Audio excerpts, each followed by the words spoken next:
Today, we're going to do a full unboxing and setup of the Wyze Cam V4. If you want to know exactly what you'll get in the box when you buy one, this is the video for you. You'll also see what changed with the V4 setup, since it's a bit different from the old best-selling Wyze Cam V3.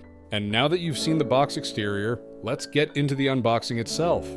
First, you'll be greeted by the Quick Start Guide, a small folding manual containing helpful info. Feel free to pause if you want a better look, since some of the info is essential for first-time Wyze users.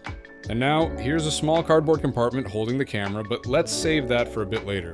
Accessories first. First is a circular disc you can stick your cam's magnetic base to. And then, we have this 6-foot-long micro USB to USB-A cable. And yes, Wyze still uses micro USB in 2024, but with some justification. Anyway, next is some circular tape for the metal mount in case you don't want to use screws. More mounting hardware next. You also get 2 sets of screws with plastic screw anchors. And then, for power, you get the Wyze AC-DC adapter. It's rated at 100 to 240 volts, 50 or 60 hertz, and outputs 5 volts DC at 1 amp. And now, for the camera itself that sits inside the usual satin smooth plastic most electronics come with these days. Here it is, finally free from the plastic bag. Let's just peel this protective film back a bit for now to see the redesigned lens. How about the mount? Here's its usual flexible self with 360-degree motion and adjustable height. Right here's where the strong magnet is as well. Kinda stiff hinges though.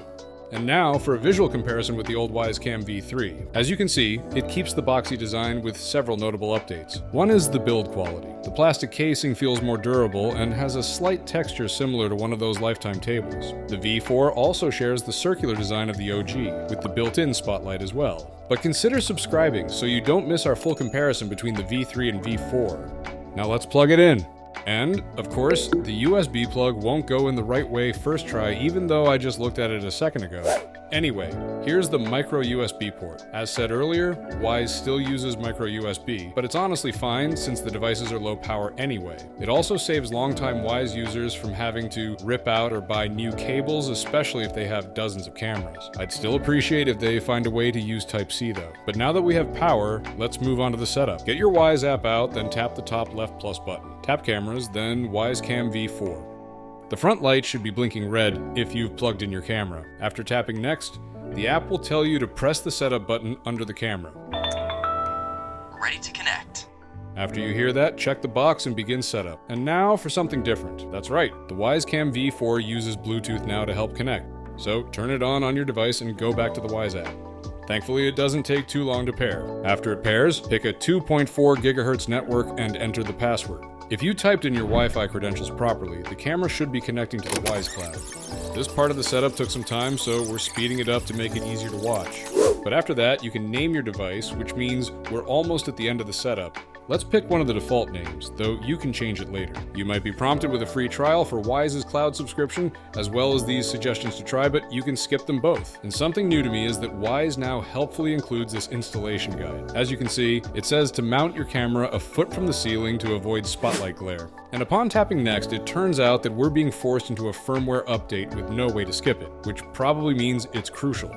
It makes sense since the Wyze Cam V4 has just been released, and Wyze is actively improving the device and taking feedback from the community. I'm disabling automatic updates, however, so I lessen any unwanted surprises in the future. Once again, you can see it takes some time to update, but interestingly enough, the camera's low light detection still activates and turns the spotlight on. And finally, let's see our fully set up Wyze Cam V4 and its redesigned app interface. We can already see the new Smart Focus button here, as well as the 2K and Spotlight buttons. I'm already excited to show you the improvements the V4 has over the Cam V3. But speaking of the V3, check out our video here if you've ever had problems with short security camera cables, because you'll see what cables I got and what actually worked with my Wyze cameras. Leave a like if it helped you out, and see you in the next video.